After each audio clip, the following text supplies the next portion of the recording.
and welcome to the Detroit Lions News Podcast. I'm your host, Joe Chapp, along with my guest host, who's frequently on the program, Mr. Nate Castro. And How you Nate, doing, they're great. boss? And you know what? Great. It's great to have the guy back because, last time I think we were talking about what were we talking about? I think it was, wasn't the Bills? No, it wasn't Bills game. It was a game before that. Thanksgiving game. No, Packers Yeah. game. Packers game. Yeah, because I told you to have you on with the Packers.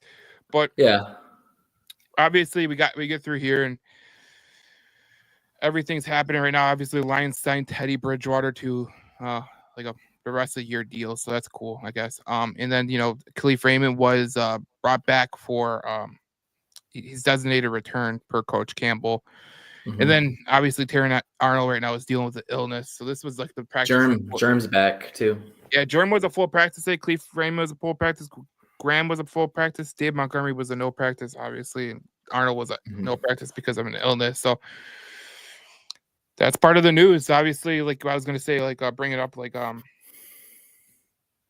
Teddy Bridgewater getting getting signed. Okay, that makes sense. But I think you had a good one that you wanted to bring up though, because NFL Network's talking about it.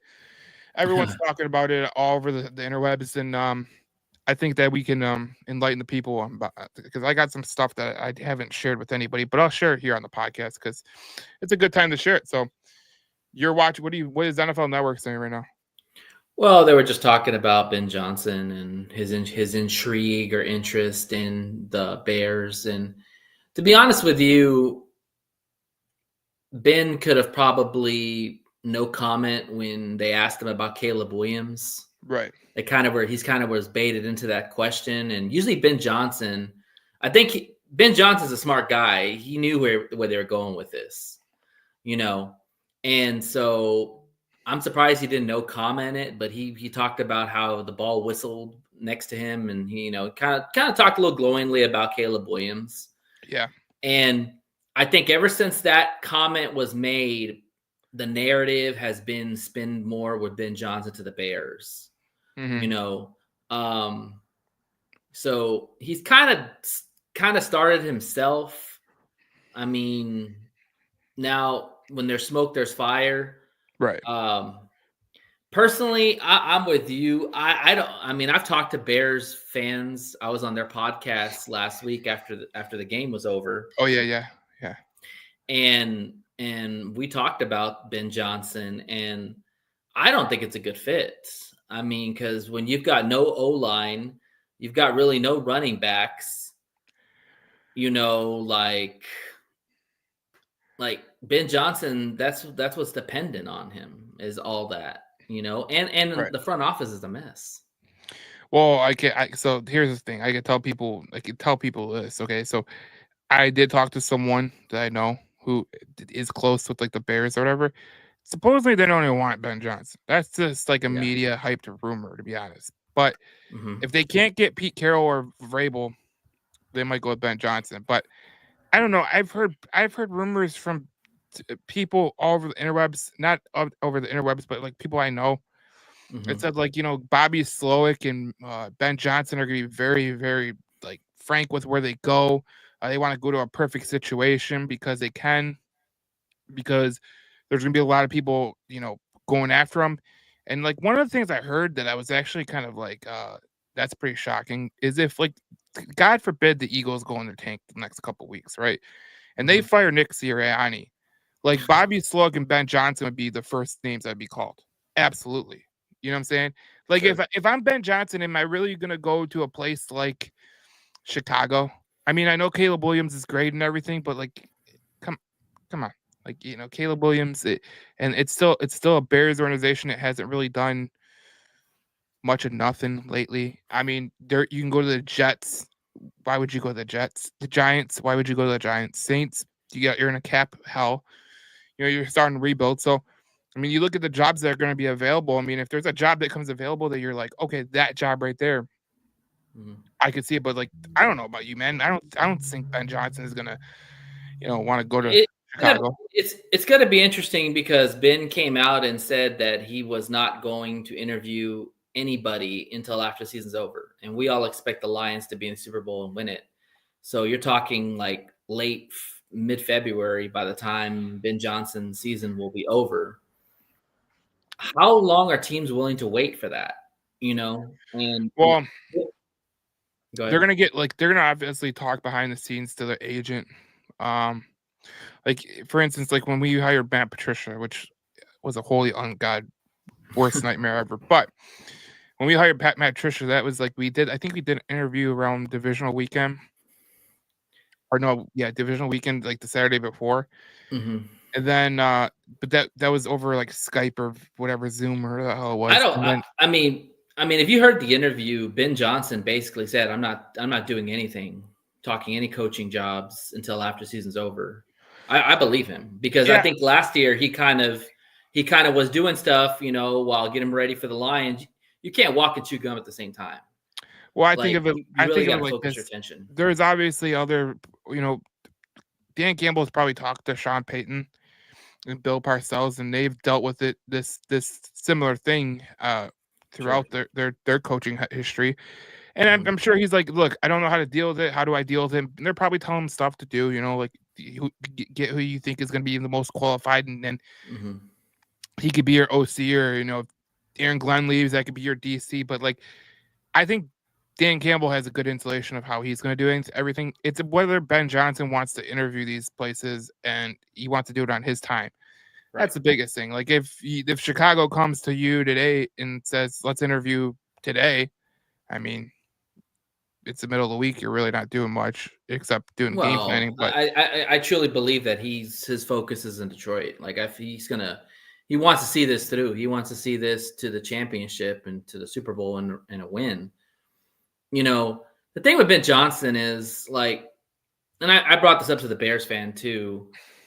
When you have an organization that's very helter-skelter like Chicago's organization, and you have a young quarterback who's got promise but still needs a lot of development, a brand new coach who's never been a head coach is not a good answer. Yeah. Because that's like the fly leading the fly. Like the coach is starting to learn how to become a coach. Like he doesn't have the skill, Right. Yeah. I mean, look at when Dan Campbell came into Detroit. You talk about a total rebuild. Like you didn't have a quarterback. Yep. Like so you could start fresh from everything from the get-go. You bring the OC, the DC, the quarterback, the new players, all that in. You can do it that way. But Chicago is not a rebuild. Chicago has pieces. Yeah. The problem is that their front office are a bunch of idiots. Yep. And on top of that, Caleb needs a lot more development. You need to get the right guy to develop Caleb. I don't know if Ben Johnson's that kind of guy because, yes, I know he's worked with Goff before, but look at Goff's offense and Ben's offense compared to what Caleb can do. It's like night and day. Yeah, and I'd also, Roman, look at what Ben Johnson is doing with him, and then look what Sean McVay did with Goff. Okay, yeah. Like everyone discounts Goff like he's a nobody or something like that. I don't understand. It's not bad, man. People need to stop with that shit. Like I know he can't run the ball, and I know he can't do some of the things that like Caleb Williams could do, or some of these mobile quarterbacks. But the reality is he's a great quarterback, and if you're a good OC, you can work with this guy. Like I hate the sense of feeling that Ben Johnson is the only person that really makes that offense go. I would say if I was a Bears fan, what I would be worried about the most about hiring Ben Johnson is this Dan Campbell's offense? Because a lot of people they don't think about it like remember when they fired Anthony Lynn and then they had this new scheme that they've been doing. You could start to see some of the scheme that you use now that Dan Campbell was calling the offense with. Mm-hmm. You remember the Minnesota game? You remember the Pittsburgh game where right after he got fired, they ran the ball like 1,000 times with Swift. Mm-hmm. Mm-hmm. I mean, is it fair to say that this might be Dan Campbell's offense and not Ben Johnson's offense? If you were to be honest with yourself. Like if you're a Bears fan, like if you're going to hire this guy, you're expecting him to be the mastermind behind it. You know what I'm saying? Is he really the mastermind behind it? That's the question. Because I've talked to people who say that Dan Campbell is initiating that offense much more than Ben Johnson is. So we'll see what happens with that. But I just, if I was a Bears fan, like that's what I'd be worried about. Cause like, it's like us with the Patriots. Remember, we hired Matt Patricia to be the defensive guru. Remember that? Remember that stupid shit? Mm-hmm. And then next thing you know, he comes here, he's a total flop.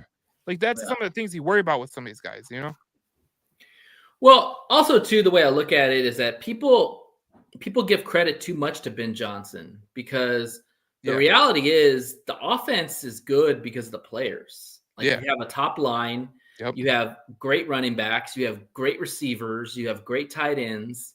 Like your offense is a dream offense in a sense. Like you have everything that you want in front of you. Now, Ben Johnson is a creative play caller and a good play caller. I still think that there's times where he overthinks himself or overcutes himself. Yep. But I don't know if he can be a head coach, man. That's my thing. And I think that's Ben Johnson's biggest fear. Because the reality is if he was ready to be head coach, he would already been head coach. But he's turned down job opportunities. And that tells me that yes, he is waiting for the right opportunity, no doubt. But he's afraid to fail. And he's kind of admitted that to himself, that he's like, when they asked him, what do you look for? And when you go to these interviews, he gave some good points, but he's afraid to fail because he knows that a lot of these coaches don't get a very long leash. They get fired if you don't get something done. And the last thing you want to do is, if you're Ben Johnson, is leave a great organization like Detroit and go to a shitty ass franchise and fall flat on your face. I'll give you a name of somebody. Eric Bieniemy wanted to be a head coach, wanted to be his own man. That dude cannot get a job anywhere. Like literally. Like he has tried everything in his power. And he's a great OC. You could say what you want to say about his try to be a head coach or whatever. He's a great OC. Some guys are just good at their positions. They're not made for the big job. Right. That could be him. All right, I think Ben Johnson, obviously you don't want to go to the wrong situation either. Like, I mean, if we think about the Chicago Bears, I mean, the NFL Network's talking about this right now, but if you go to Chicago Bears, I mean, how are the Bears perceived? Cheap. They are perceived as a cheap franchise. They really are. And then you look at it like this and you go, okay, the Bears are cheap. Their franchise, has historically been, through years has been just a kind of like a dump. And even you got former Bears fans saying the ownership is an issue. Like if it starts at the top, you kind of want to stay away from it. Like, to be honest, like if I'm Ben Johnson, right? Like the places that I would like to go are not really available right now. You know what I'm saying? Like if I was at Dallas, if Dallas called and they said we're hiring you, okay, I can That get would be a different situation. If Kansas City, if Andy Reid retires tomorrow and said, you want to be Patrick Mahomes head coach? Absolutely. Pack my bags right now. If even if Philadelphia calls you, you're going right there. But like Chicago, New York, the Jet with both New York teams, like they're both like it's over and over, just overachieving, underachieving. You know what I'm saying? Like look at the Jets. Like how many people thought the Jets would make the playoffs? And sadly, I think I was one of them. Let me pull it up.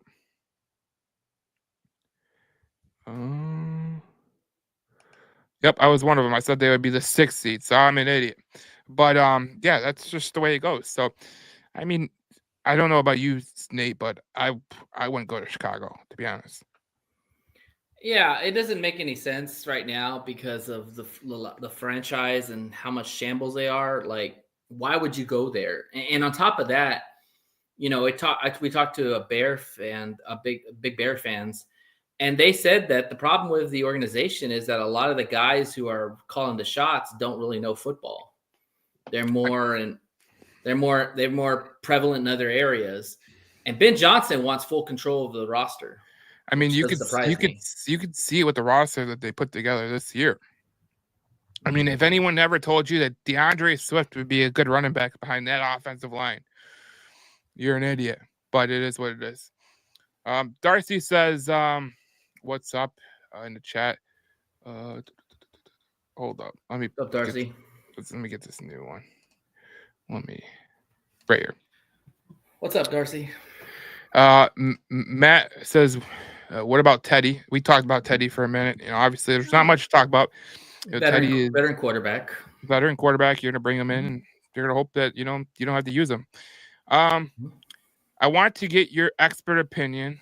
This is from Darcy on the Vikings Packers game. Do we win the division Monday night?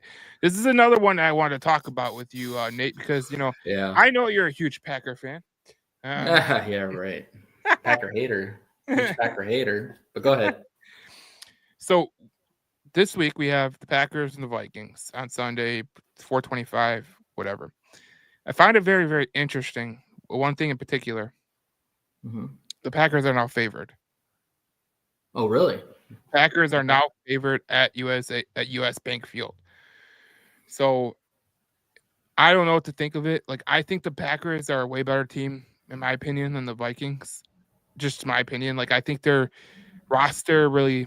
I think the Packers would scare me more than the Vikings being in Week 18.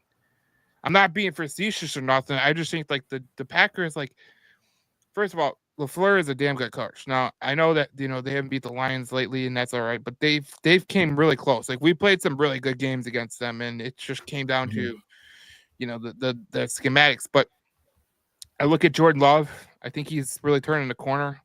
Not as many dumbass picks as he had.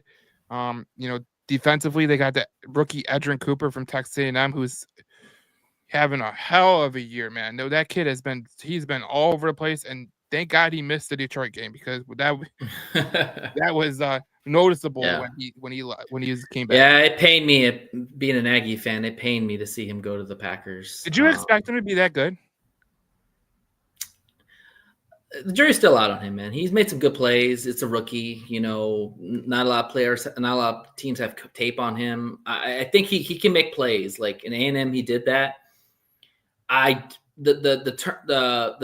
He can sack the quarterback. He can rush the quarterback. He can play the run. He's a good tackler.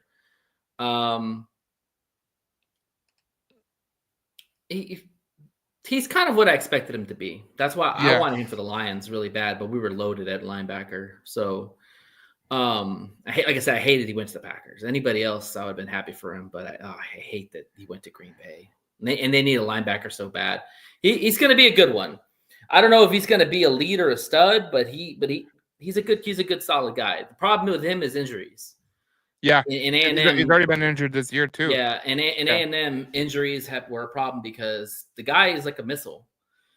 He goes at the quarter. He goes at players all the time, and he sometimes comes up hurt. Excuse me. So yeah, and they're saying who Edgerrin Cooper. He's their linebacker. Yeah. He's a rookie from Texas A&M. He's been doing a damn good job. I was trying to look number 56. Number 56. He wasn't in the Lions game, but he's really good.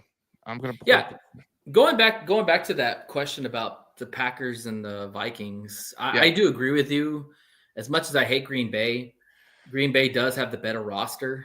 And they're doing it without their best cornerback in Jair, which I don't know if he's ever going to play again.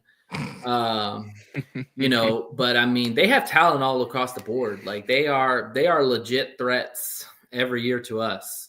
It's amazing. We swept them. We beat them almost three times out of the last 2 years. That's amazing. Twice in their own house. The Vikings, to me, they have some decent players. Yeah. But they're not a complete team. Like they have holes. Yeah, well, I talk to people all the time, and I say like, okay, like people. There's a lot of people that I know that are, how do you want to say it?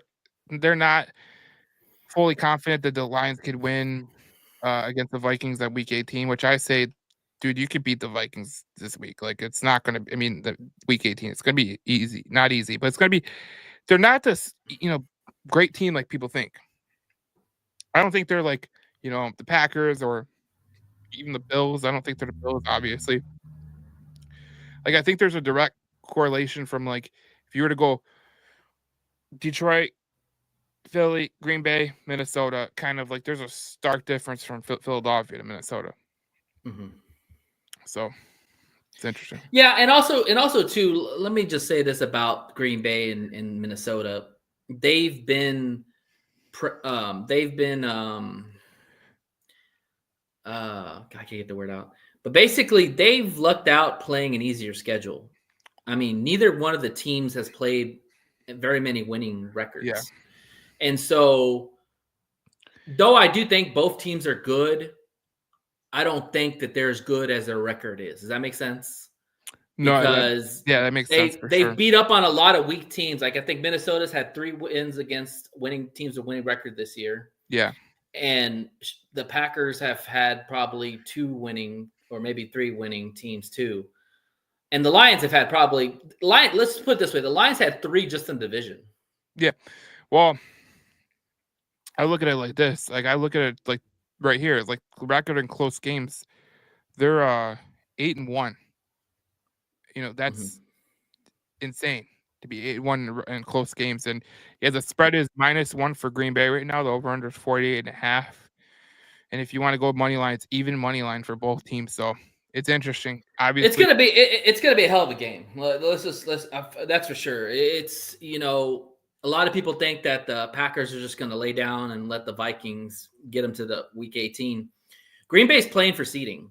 Yeah. Nobody wants to play because right now, if whoever loses this game probably is going to get the lower seed, especially if the Commanders win out. Well, I think you want the higher seed because, like right now, you'd be playing the Buccaneers or no, the Falcons, and you'd be playing the Eagles. Well, no, it's the fourth and fifth play each other, 6th and 3rd, and then the 7th and 2nd play each other. Right, but if the Commanders win out, and let's say the Vikings or the Packers lose out, like wouldn't one of those fall to the 7th seed? I don't think so. Let me pull this up. Yeah, let me pull it up. All right, I'm pulling it up right now, but I don't think so. I think. Oh my god. Yes. Yeah, I don't really think so. I think God, I'm trying to pull the playoff thing. Either way, they have stuff to play for. Right. Because you're playing for seedings and all that. What you're saying is right. You got the I don't got the standings up right now, but yeah, they got to play for. They're playing for something. Like that's all it is. Speed, no. What's crazy was when I was looking at the playoff bracket, like the reality is the Lions are either going to have to play Green Bay, Minnesota, the Bucks, or the Rams in the first game. Like it's insane. Like you play your rivals twice already. You got to play them again, or you got Stafford coming in, or Tampa Bay, like the one that did beat you. Like that's. Man, talk about earning your seed. Yeah, and you're gonna have to play some good teams like in the playoffs. So I mean, yeah, I don't know why these things are being so ridiculous right now. I think it's gonna be hard for Lion fans to watch because they know what's at stake. Obviously, if Green Bay beats Minnesota, the Lions are feeling pretty good going into the Monday night game. Mm-hmm. If Minnesota wins, there's a little bit more angst towards that Monday night game, making sure that things get done. To the Lions, I don't think it matters either way. They will look at it as they want to be 15-2 and sweep the North. Yeah, I really don't. So what you said is true because the Green Bay Packers are 11-4. The Commanders are they're 11. They're 10-5 right now. So the Commanders won out and the Packers lost to the Vikings. I think they would get overtaken by the Commanders and they would play the Eagles in the first round. But if you beat the Vikings, you could be potentially playing either the Falcons or the Buccaneers in round 1. So which is crazy to think that either the Green Bay or Minnesota will play a rookie quarterback in the playoffs. Like you couldn't ask for a better situation for that team. You know? No, and also yeah, the Falcons would be in the lead right now. So the Falcons have they play Washington this week, so that could really tell some things in the NFC playoff picture. But the Commanders have a 98% chance, a 99.99% chance of winning, going to the playoffs because they're so close in. But if they lose, 86, and then if the Falcons lose, they're 39% chance to make the playoffs. So it's good. Yeah. And then so Steven says it's simple, bro. Green Bay wins, we win, then we sit our starters on the last. It's not that simple. We have a bye week after that. They're not going to sit for 2 weeks. No, that's a lot. I'm glad you said that because I don't know about you, but they're not sitting the starters. Dan Campbell has already initiated that if they did get that, they would not sit the starters because, like you just said, you're going to be sitting your starters for 2 weeks for what cause? What purpose? Like, what do you? 1 week. 1 week is enough. That's typical bye week for teams. 1 week is enough. You don't need 2 weeks. Like now, let me throw this caveat out there. If there are some players that are banged up coming into that game, then by all means, please sit them down if it's anything serious, and let's give them that extra rest. No, I think they will. I think it depends on the severity of it and how they can come back. But to be honest, I think, they're not going to use that time to basically like go, oh, we could sit the starters. The only way you sit the starters is if like you think that there's potential harm that could be done. You know what I'm saying? Yeah. Maybe you do it. As I thought the best way it was done was by the 49ers. They had the seed locked up, or number 1 seed locked up, and they played the starters for a half, and then they got them out of there. So I could see that. It all depends on how the flow of the game goes. If for any reason any starters get hurt before the halftime, then maybe Darcy's falling for it again. You guys got to stop. They're not resting the starters. They're not going to be resting the starters. They simply aren't. Dan Campbell even said it. Like, they're not resting starters. So, like, a lot of people think if they clinch Monday night, they're going to rest the starters. I don't think they're going to be resting starters, period. Because they're going to have 2 weeks off. That's what people don't understand. They're going to have 2 weeks off, and you can't rest starters for 2 weeks. Because then you'll come back, and then you're going to be playing a team that's hot because they just played, and you're going to be playing cold. So, you tell me what you want to do. Darcy asked, when did they activate Anzalone for his 21-day assignment?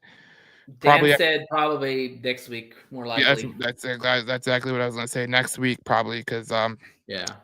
That's someone who could benefit from the extra week. So there you go. That's someone who could benefit from the extra week. But yeah, and that's mostly what players that you're talking about bringing back or getting back within another week is guys like Anzalone, guys like Khalif Raymond, Rakestraw, Rakestraw. Yep. Dudes that are on the IR that are designated to return, not the ones that are out for the year. I find it interesting that if they get to if they get to Monday night, what they do with the roster, like what if they realize that the Packers won, and then they get to Monday night, who do they play? People that they know that are coming off injury, or do they let them play next week? Or if you heard Dan's presser, he said they're going with everybody, so they're not taking this lightly. This is a personal game. Like, people understand like the magnitude of us as Lions fans, how we felt after that game. You can imagine how the players who played the game felt. Like, this is a personal game, and this is one of those games where I don't think they're going to let off the pedal. No. Anthony brings up what we were saying, because he says if you rest the starters, they actually want to play. They actually won't play for 3 weeks if you have a bye. It's a long time not to go full speed. I agree with that 100%. Yeah, you'd be rusty as hell going into a hot team coming in. Absolutely. Well, think about it. Like, let's play the scenario. You rest their starters for weeks 18, and then you rest them. Obviously, they're going to have the first round bye, and then you go into the game, and guess who you're going to be playing? Green Bay, Minnesota, or not? Yeah, Green Bay, Rams, maybe Minnesota, Bucks, Commanders. You know what I'm saying? Falcons. Yeah, I think I'm actually in the belief, like, if Green Bay wins and the Lions win on Monday night, the plan should be to play your starters against Minnesota, because you still want to get that other division win.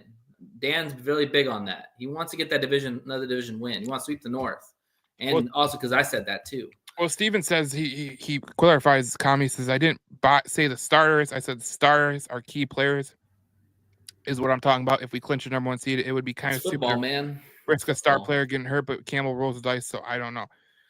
Here's the only thing I would say to that. You can't be scared to get hurt. You can't get scared. And the number 2 thing is, let's say you did sit the starter, right? Let's say you did sit your star player. Let's say you sit St. Brown, Gibbs, whoever you want to sit, and then you lose people behind them. Like this is a part of the game where you really don't have any, and they can come back rusty too. You never know. So that's why I say play them unless they're some kind of injury. You know what I'm saying? Yeah. Again, injuries are part of the game. You can't play scared. Dan will be the first one to tell you that. And the reality is that, that Viking game, who knows who the Vikings are going to bring into that game if they lose. Right. Like they might sit some of their guys. So I guess it all depends on really what happens after Monday. Honestly, let's just beat the Niners first, and whatever happens on Sunday happens on Sunday. But let's beat the Niners. Let's lock that another win, and then we can worry about all the other rigmarole that's going to happen. Well, people can't worry about what's on the docket right now. You know what I'm saying? Like it's like your school, Texas A&M. Like they're worried about who were they playing? Auburn, and then they're playing Texas the next week, and they're like, you can't look ahead, man. Screw Auburn. Yeah. And it's like, oh. Yeah, you can't look ahead. And this is the NFL. Anybody can beat anybody. And the 49ers are not just going to lay over and die, guys. No. Their defense is almost intact fully. Their offense is banged up, probably taking the most hits, but they still got Kittle. They still got Jennings. They still got, I don't know who their running back's going to be this week. They got Purdy, so they're not going to lay over and die, man. They're going to try to make a statement saying, "Hey, we beat you again. We're going to beat you all again. We're going to try to beat you all again." The Lions just got to come out and just with hell fury, man, just put them to early. Like, don't let off the pedal. That's what we're talking about right now, because obviously the 49ers and the Lions will play each other Monday. I keep saying Sunday, but it's Monday. It screws me up. But obviously the Lions are in control of the number 1 seed. Obviously they're coming with something to play for.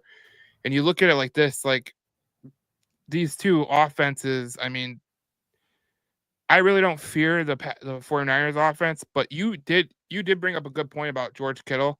I think George Kittle could be a guy that could potentially be someone that could really turn this game over. I think a guy like Debo, if he plays, could be someone like that.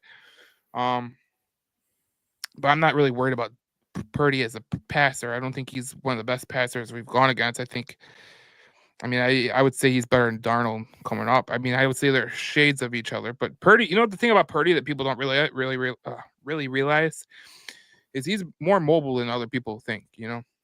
Sure. I mean, he showed that last year in the championship. He was able to escape. Don't even get me started, man.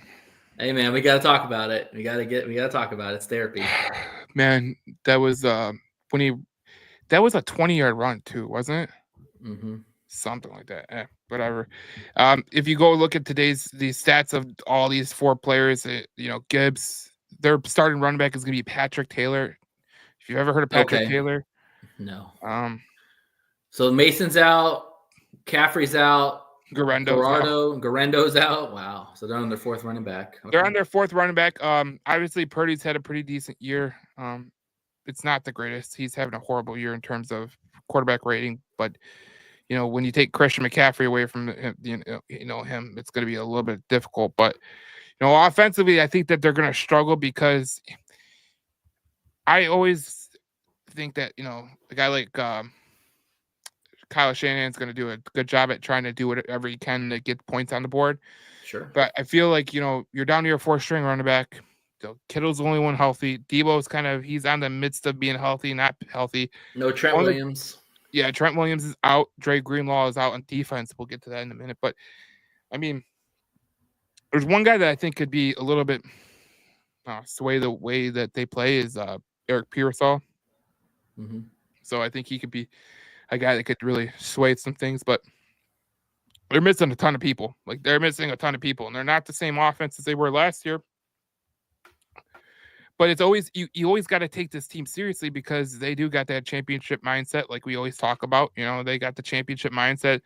They're not gonna quit. They're not gonna come out there and just lay down.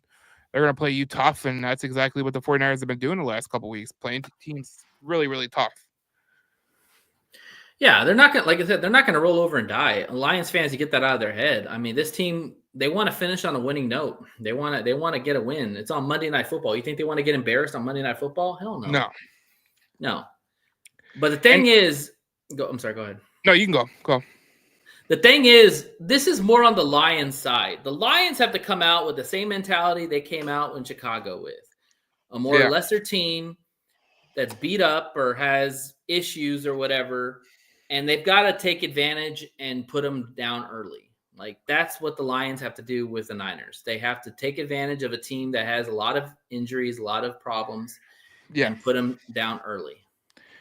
No, that's what I say too. I mean, when you look at this game, one of the things that really spooks me out, not spooks me out, but one of the things that kind of like I go, oh, that's something is God dang it.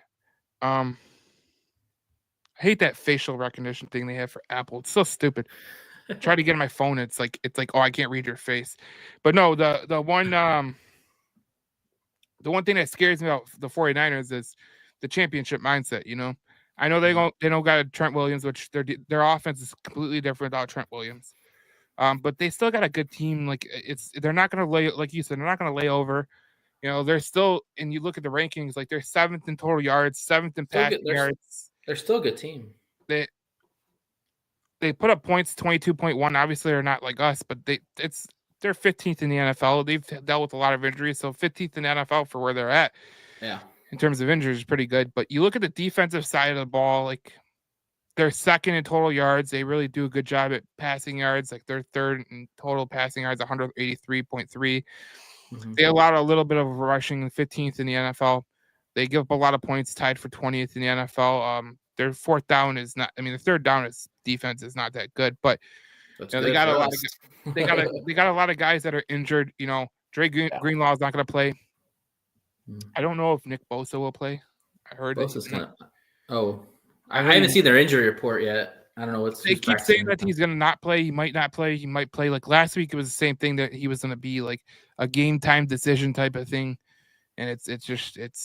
I mean, if it's a serious injury, there's no reason to put him out there. I mean, you don't want to risk him making that injury worse going into the offseason. So, Yeah.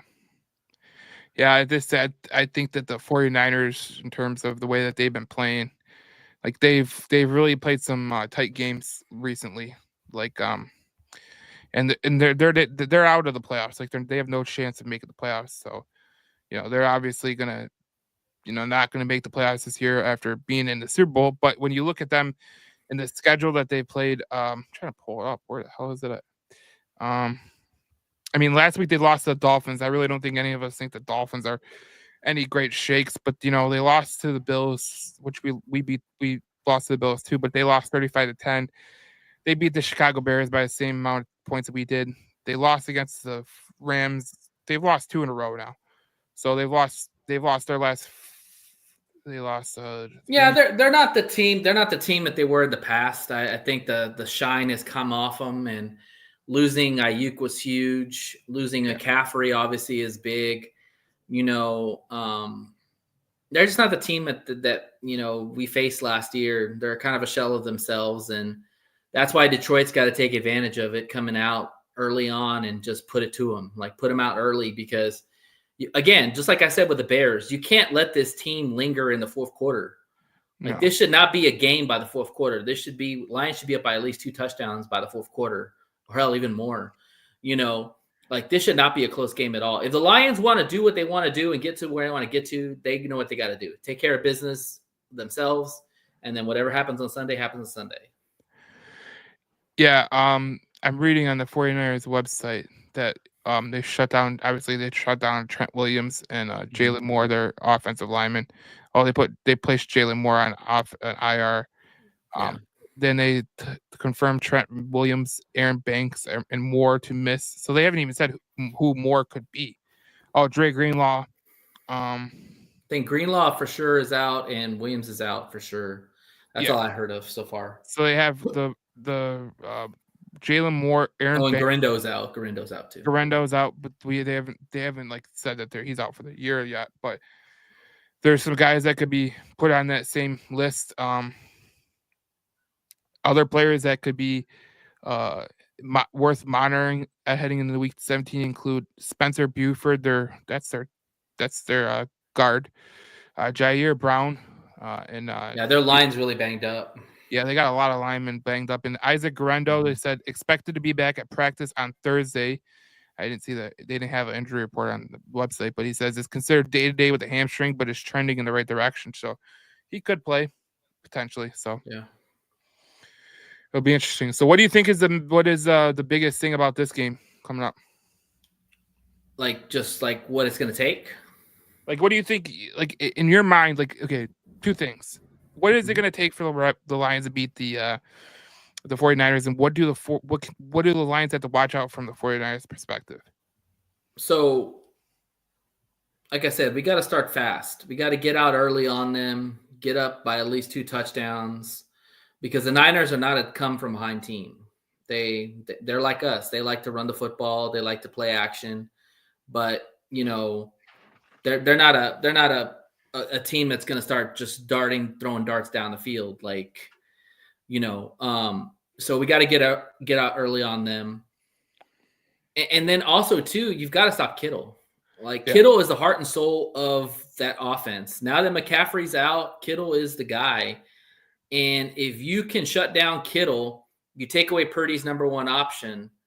Yeah. Then you hope that the Lions secondary, who has played better, I will give them credit, they have played better. Yeah. You got Jennings and you got Pearsall. I'll take my chance with those two dudes than Kittle.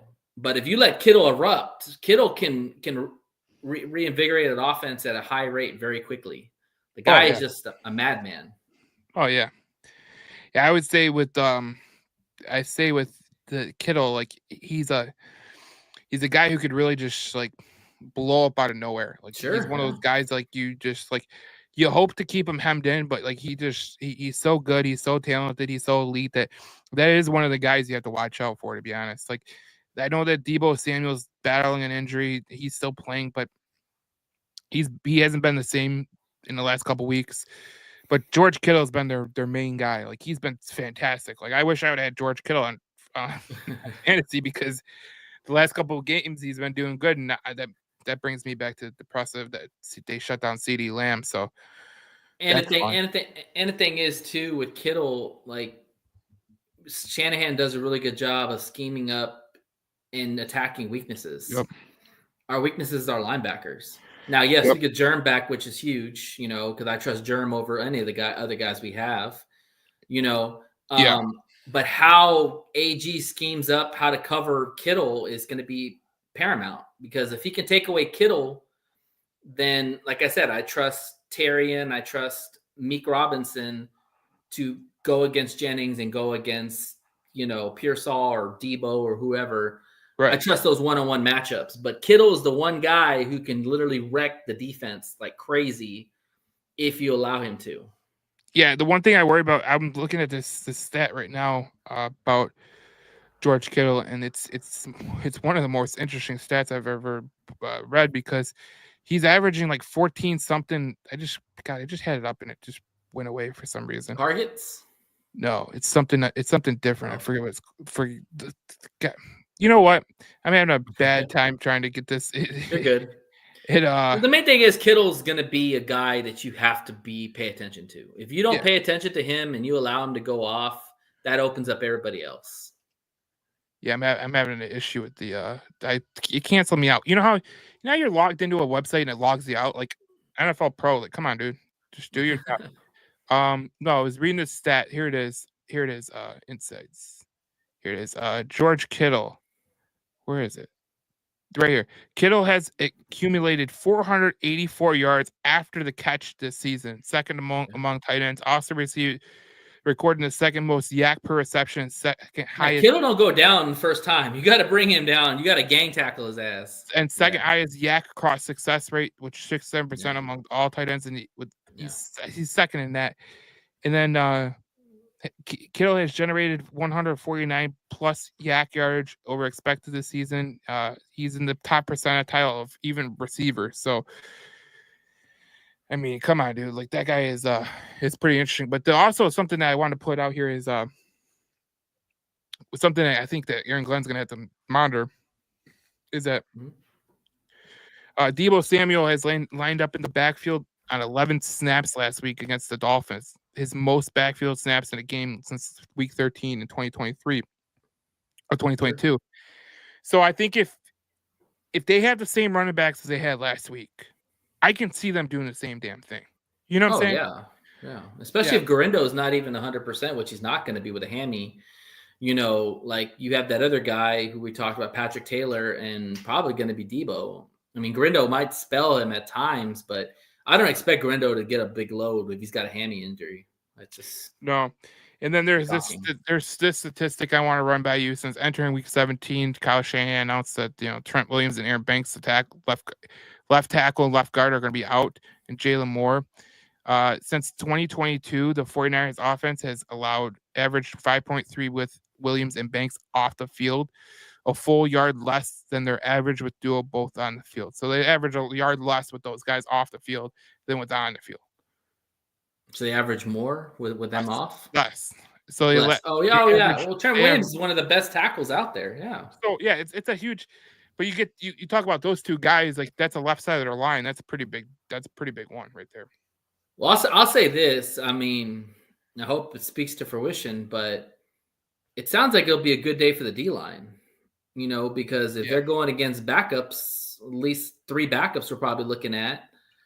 I mean, that's where the Lions need a feast, Muhammad, Reeder, Za'Darius. Well, I think if you're the Lions, right, and you're on that defensive line, I think the one thing you got to look at in terms of like Aaron Glenn, like who's going to be my guys that are going to be the guys going into the postseason. Yeah. I think that's what they're going to try to decide. You know who I've been really disappointed in? I don't know about you, Nate, but I've been really disappointed in Broderick Martin. I thought with all the injuries that could happen, I thought he would be like front and center to kind of like hold the load. You know what I'm saying? Now, I've been very, very surprised by Levi Onwuzurike. I think he's doing a damn good job. But Broderick Martin, that guy was a 3rd-round pick. The thing with Broderick is Broderick was brought in not to be a 3-tech. He was brought in to be a nose tackle. Right. And you already have a damn good nose tackle in DJ Reader. Yeah. Now, if DJ Reader's not on this team, then Broderick Martin is probably at the forefront. And if he's struggling, that's not a good look. Yeah. But he's not ready. It's just simple as that. He's not ready. And will he ever be ready? I don't know. But when you got guys like Patrick O'Connor and you got guys like Josh Paschal that are outplaying him and he's continuously getting DMPs, well, that's something you got to work on, brother. But the way I look at it is that, I agree with you, man. Levi Onwuzurike is really coming into his own. And Levi is a 3-tech. He is a guy that can rush the passer. That is what they liked about him coming out of Washington, is a guy who can get to the quarterback. And if he continues to play well, that's going to make the D-line even better. And Josh is already playing well. Muhammad's already playing well. Like Za'Darius, I expect Za'Darius to have a good game. He's been kind of quiet lately, but to be fair, he's played a lot of running quarterbacks, and so they've been playing contain more. I don't think they're going to do that with Purdy. I think they'll try to box him in, and so I expect Za'Darius to have a good game. But I agree with you on Levi, man, and Jack. Jack and Levi are probably 2 of the most proven players this year that really have really shined. Like, I expected Jack to be that, but Levi's been a godsend. I mean, especially with Lean going down, Levi's got to step into that passing role. We got to get some pressure from that 3-tech. Yeah, I think that's what you're saying is true. I don't believe, I didn't think Broderick Martin would be a pass rusher like Ali McNeil. That's not what I expected him to be. I just expect him to be a little bit more better than he is. Yeah, he was supposed to be backing up Reeder. That's so Reeder didn't have to play so many snaps. So he was supposed to be Reeder's primary backup, but the guy's just not ready, and I don't know if he ever will be. The Lions probably will be drafting a D tackle in the draft. Like I foreshadowing here, this draft is going to be very D line heavy. Just get ready. Like they're not gonna let this bite them in the ass again. They're gonna go out and get some reinforcements. I agree with you 100%. I just, like, I'll be honest. Like I thought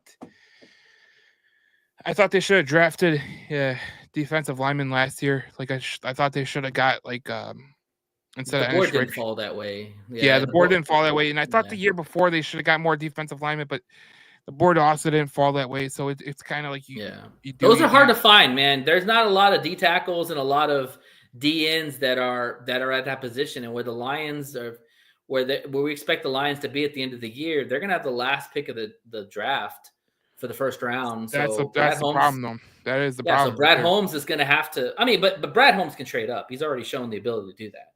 But the thing is, the Lions need to get some beef in the D line. Because with Aleem McNeil coming back from an ACL, Aiden coming back from a tibia injury, those are some serious injuries, man. And you really need to get some other guys to have more of a rotation. That's exactly what you worry though about is like, not just this game, but like if you look at it from a perspective of like next year, like you got Aleem McNeil who's probably going to miss start on the pup list. You got Hutchinson who could be back by the Super Bowl, but are you really going to put him on that much of a that'd be crazy trend? Yeah. But it's just these little things are going to matter. And I mean, it's a good thing that Zadarius Smith has a year left on his contract. That's really good, but it's just like, man, you think they're going to bring him back? Well, you think he's got one more year? Yeah, he's got one more year. You think it gets extended? Do I think they play out, or do you think they play out his last year and like a prove it deal? I think they let him play it out. I think that they have no other choice to let him play him out. So, well, I mean, they could extend him, give him another year if they wanted to. I mean, Brad Holmes always rewards people that ball out for him. Yeah, but I think he's not afraid to show that. I think you're not really worried about that. I mean, I think he's more worried about extending guys like Kirby Joseph, Carlton Davis, potentially. We'll see what they do there, but let's get to some comments. There's a couple of comments I want to talk about. Sure. Ray says we need to put up 70 on the 49ers. I don't think that's happening, but we're all good.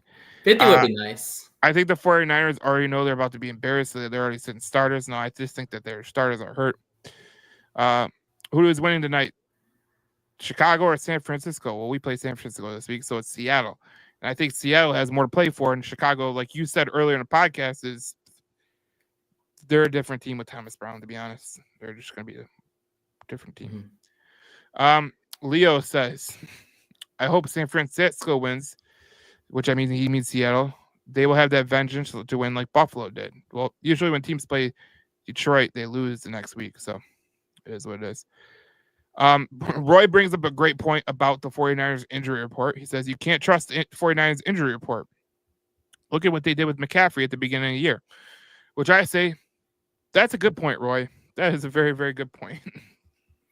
Yeah, and they're not gonna get if they're gonna sit down some major players, they're gonna wait till the game to tell you. They're not gonna do it now because then that changes your game plan and everything else. You wanna keep them thinking, Yeah, but I think it's gonna be an interesting game for sure.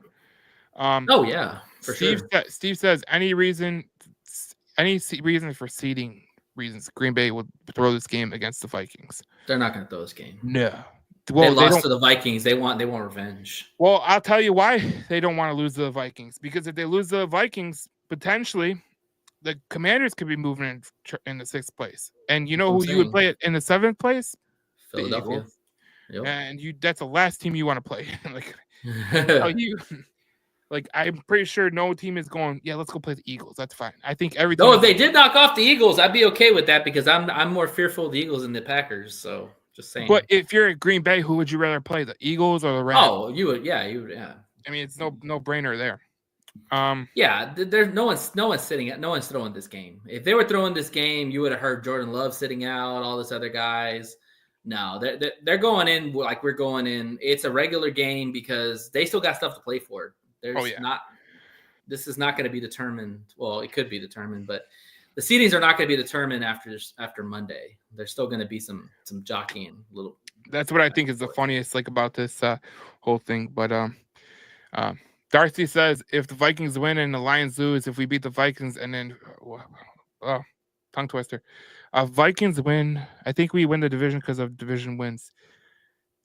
No, we win both because it says if we beat the Vikings, if we win out, we win the division and the seed, the number 1 seed. Here's how it can go. I'll tell. I got this stupid chart. This chart comes up in handy sometimes. Well, it's going to be division and it's going to be point differential. So basically, how it is. God dang it!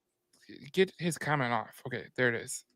So if we lost against Minnesota and we lost against Buffalo and we won against, we'd have a 63% chance. But we obviously know that the Eagles lost, so we're looking at the division right here. It's 82%. Yeah. Now the only way we would be in trouble is if we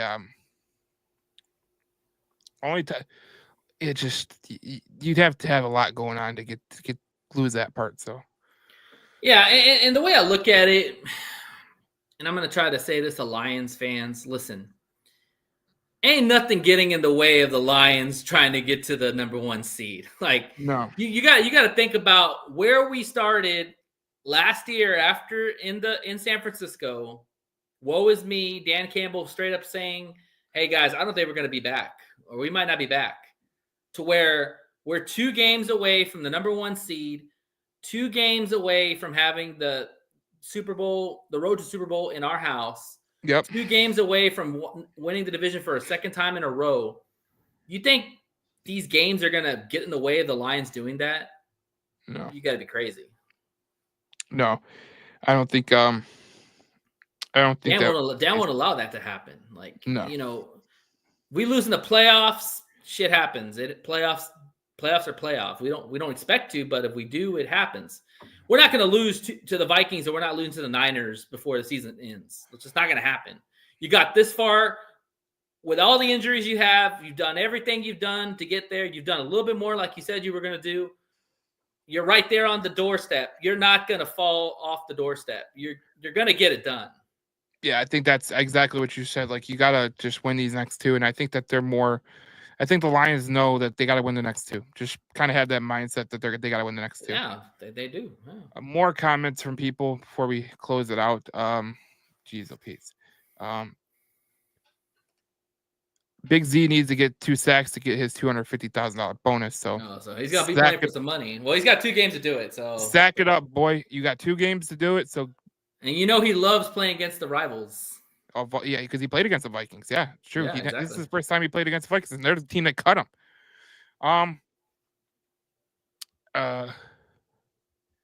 Let's see. Leo says, "Well, I hope he doesn't miss any tackles." Trying to get, I don't know what he's talking about.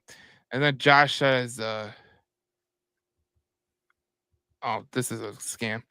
Anyways,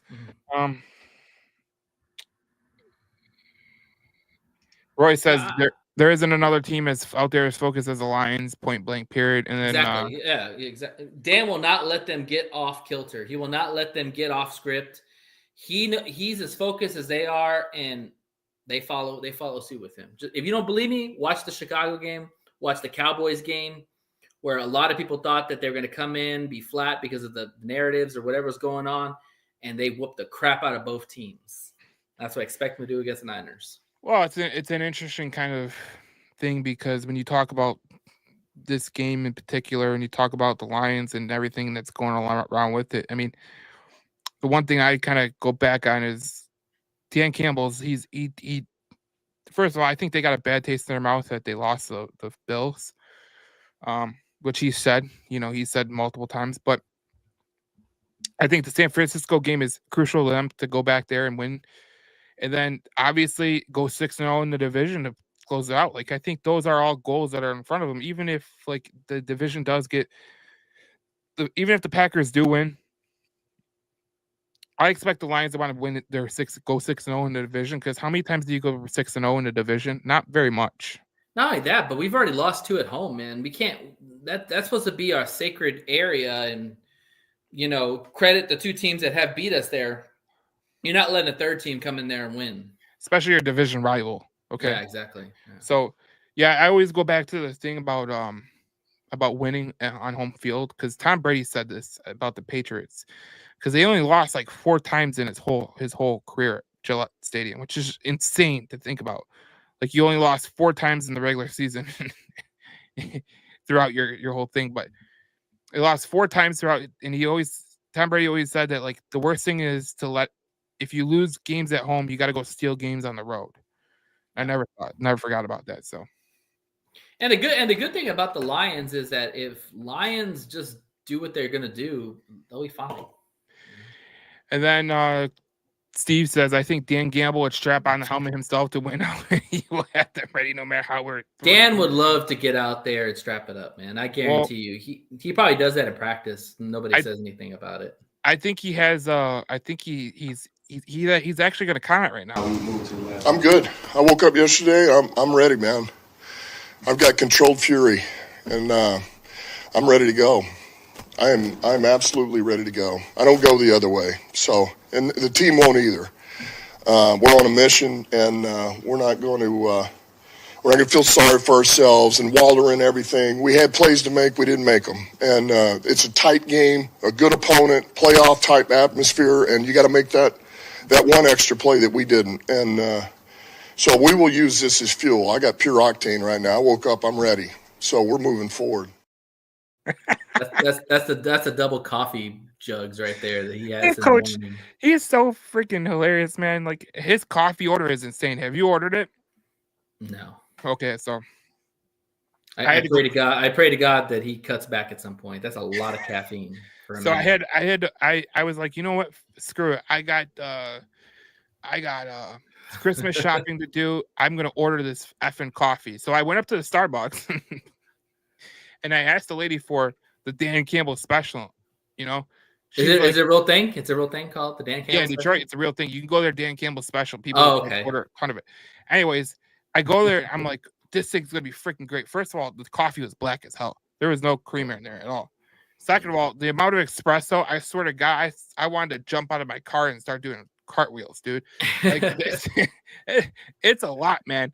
But he drinks it every day. He drinks 2 of those things. I drank 1 of those things and I was ready to go. This guy drinks 2 of them. Well, Dan Campbell, no offense, but Dan Campbell's a big dude too. I mean, he's a 6'5" beast of man. He's a big dude and he works out. Did you ever see that video clip of Kirby Joseph saying he squats more than a lot of the players do? I'm sure he does.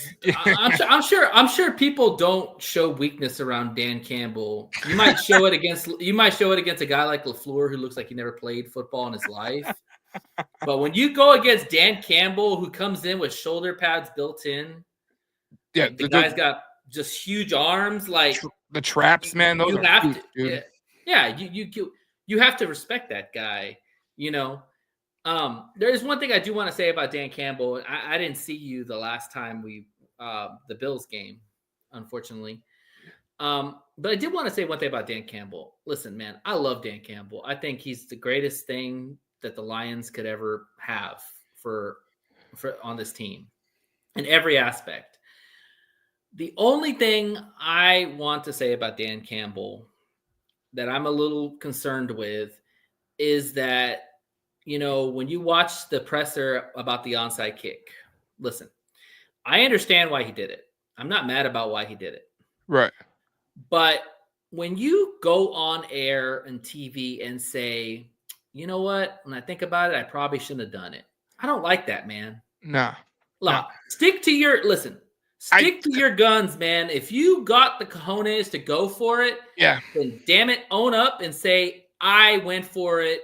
It didn't work. Peace. That's it. Well, I like how he did a radio interview with 97 won the ticket last week, and they asked him about that same thing, and he goes, "No, I take it back." He goes, I really wish I'd have kicked another onside kick. I was like, all right, that's what I'm talking about. But when you're initially in the moment, just stick to what you want to do. Don't go backwards and say, oh, well, hindsight's 20/20. Maybe I shouldn't have done it. That just discredits what you're trying to do, in my opinion. Right. No, and as a fan, that made me cringe a little bit. Like, dude, We know who you are. You don't have to explain to us who you are. Your whole mantra and resume is on full display in Detroit. We know what you're about. I'm not mad about the call. Just own it, bro. Like you own it all the time. When we lose and say it's on me, then say the same thing about the onside. Hey, I kicked it. It didn't work. We're moving on. Yeah.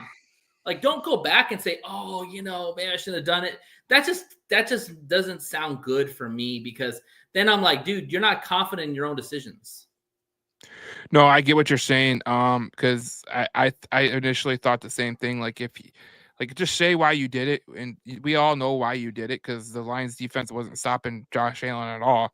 Yeah, so just own it. Cool. And that's the thing. I look at it, and a lot of people were pissed off that he went for an onside kick, and I totally understood why he went for it, because like obviously the Lions defense was not stopping Josh Allen. So yeah, it is what it is. But I think you're right. I think he kind of learned off that, because I do think in that just moment, own it, coach. Just own it. I think you don't have to apologize to anybody for what you do. You're the head coach. We believe in you. We love you. Just own it, man. Don't go back on it. I think in that moment he was trying to like go back on it and say, oh, maybe I wouldn't have done it. I think after he started thinking about it, he's like, no, I wish I'd have gone it for the second time. So, it's like, yeah, I mean, like I said, it doesn't come as a surprise, when you built your mantra over going for it and having the cojones to do things certain ways, we don't question it.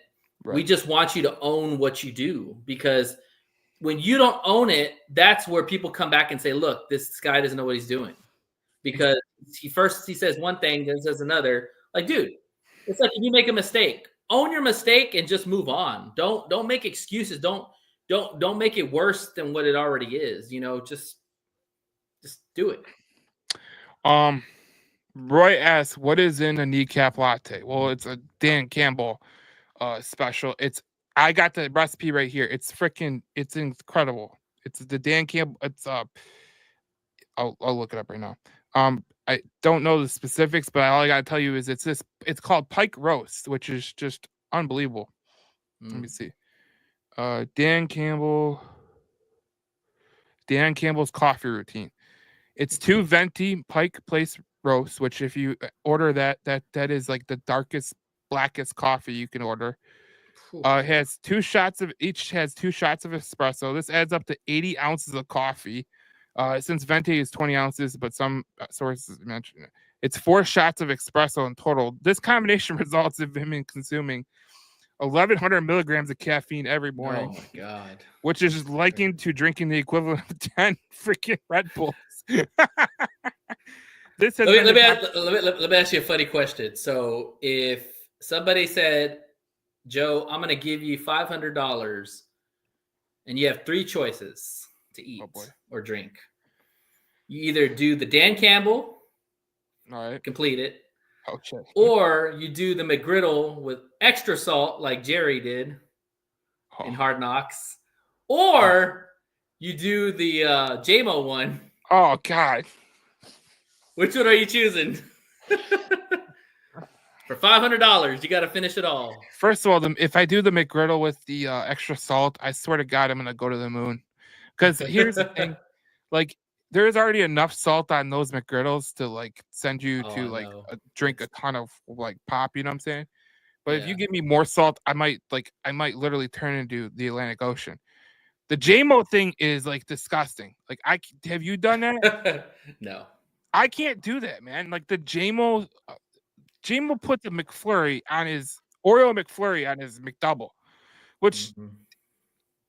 If you think about it, it seems all right, but then you think about it and you're like, that's disgusting, man. Yeah. And then you get to the Dan Campbell recipe and you're like, fuck, there's a lot of coffee. This is a lot of coffee. Not only that, but your heart might explode. So your ass is gonna jiggle for a whole day.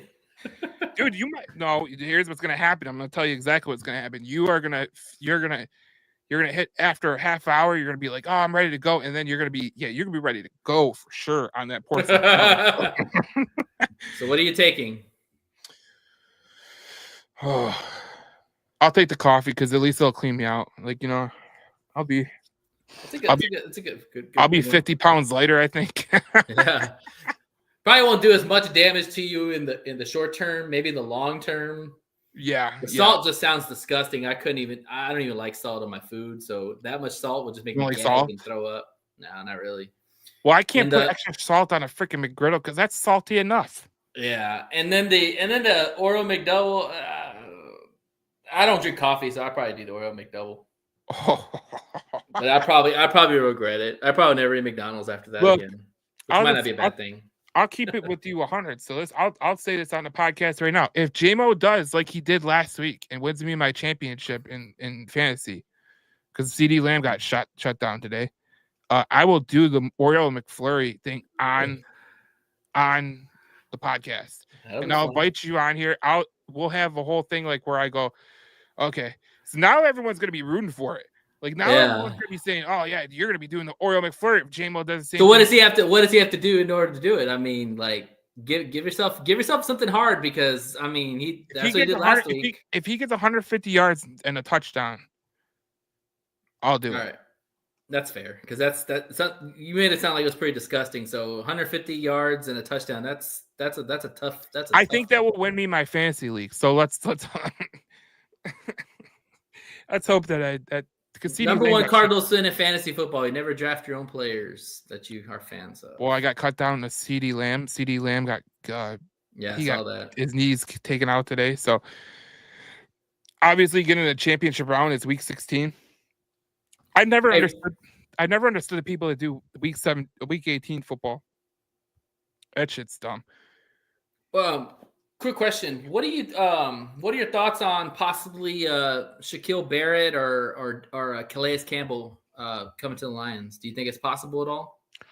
Well, if someone doesn't claim him, yeah, I think if someone claims him, then we're screwed. But I think if they make it through waivers, I think that they'll be coming here. I think that's definitely. I think both of them are just.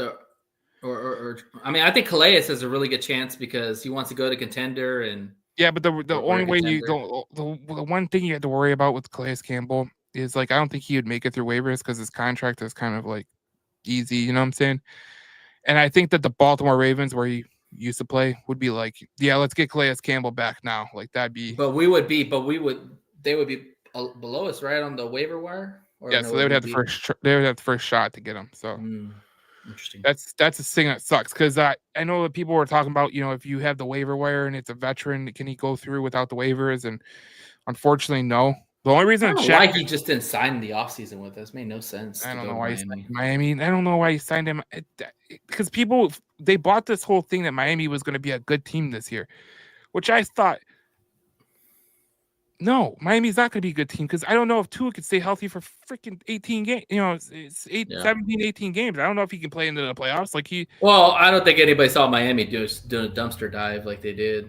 Well, I'll tell you what. When you lose a guy like the defensive tackle they lost who went to the Vegas Raiders, which another dumb decision, but you take the money. Wilkins, yeah. Yeah, you lose Christian Wilkins. Their run game really suffered because of that, but it is what it is. So,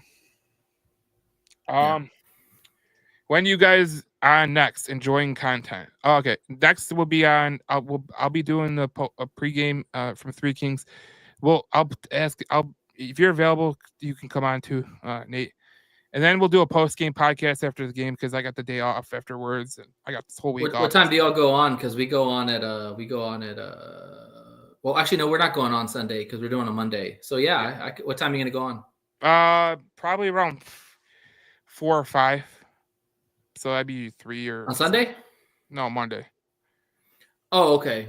So you're doing Monday too. Yeah. So we're gonna be doing that, and then we'll be on the post game if you want to come on for post game for sure. Yeah, I'll probably do the post game for sure. And then that's and then we'll have a midweek podcast before New Year's Eve because obviously New Year's Eve is gonna screw everything up because that's gonna be a big podcast. We might have someone on that's a Vikings fan if it comes to that because me and him are gonna fight it out anyways because this guy is a total dweeb. Matt. That should be anyways. fun. Well, Viking fans are totally they're delusional and everything. It's our whole division fans are delusional, man. Okay, who is the most delusional though? I really want the most delusional is the Packers by hands down. I mean, I think the Vikings. Can you really? The Vikings. The Vikings. Here's the thing about Viking fans. Viking fans, they they live in a world where they felt like they know that their team is not as good as it shows. Mm-hmm. You know, it's like when the Vikings won all those games by 1 point. Remember that one season? Yep. Like true Viking fans know that you easily could have lost all those games. Oh yeah. So, you know, the Vikings are a good story because nobody expected them to be 13-2 with the roster they had and the quarterback that they got in Darnold. So they're a good story, but is it long term? I don't know. Because if Darnold goes somewhere else, which he's going to get a lot of offers to go somewhere else, you know, and they've got a lot of high price free agents they need to pay, and they can't afford all those guys. So we'll see. And their GM does not do a good job of drafting either. You know, Kwesi or whatever his name is, he's not Quincy, he's kind of like the antithesis of Brad Holmes. So Brad Holmes finds gold and shit. Kwesi finds shit and gold. You know, like he's Roy says Bears fans swore they were winning the Super Bowl. They got when they got Caleb and Keenan and Rome, but they still sucked. Here's the thing, Roy. It looked good on paper, and that's what Bears fans like. They look good on paper. The problem is that they had no O-line, and they knew that. And you cannot build a team from the outside in. From the outside in, you have to build it from the inside out. And Steve says Vikings are playing a loser schedule, smoke and mirrors. Yeah, they haven't played. They really haven't played anybody. They played 3 teams with winning records. Yeah, they haven't beat us. They beat the Whackers once. Yep. I mean, they really haven't played anybody, and that's the thing is I keep telling these troll fans in our division is that the Lions have been tested all year. We knew going into the season we were going to play a first place schedule. Like you look at the teams we've played, we've held our own, but the Vikings and Packers had one of the easiest schedules all year, and they've skated by. They've been able to make that, you know.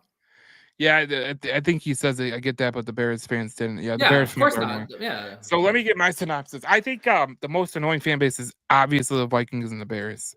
I think the Packers, like people say the Packers, but like I kind of respect the Packers because they are a first class organization and their fans do have the right to be boisterous because they do win a lot of stuff and they're good. They're a good organization. Like they're really fantastic and they're a first class organization all around. I agree with you on that for sure. But the Vikings and Bears, like, shut the hell up, dude. You guys haven't won nothing. Like, nothing. Like, I mean, I know the Bears won 85, but I wasn't even alive. And then, the Vikings fans, they're all talking about, oh, we had these great teams that could have won a Super Bowl.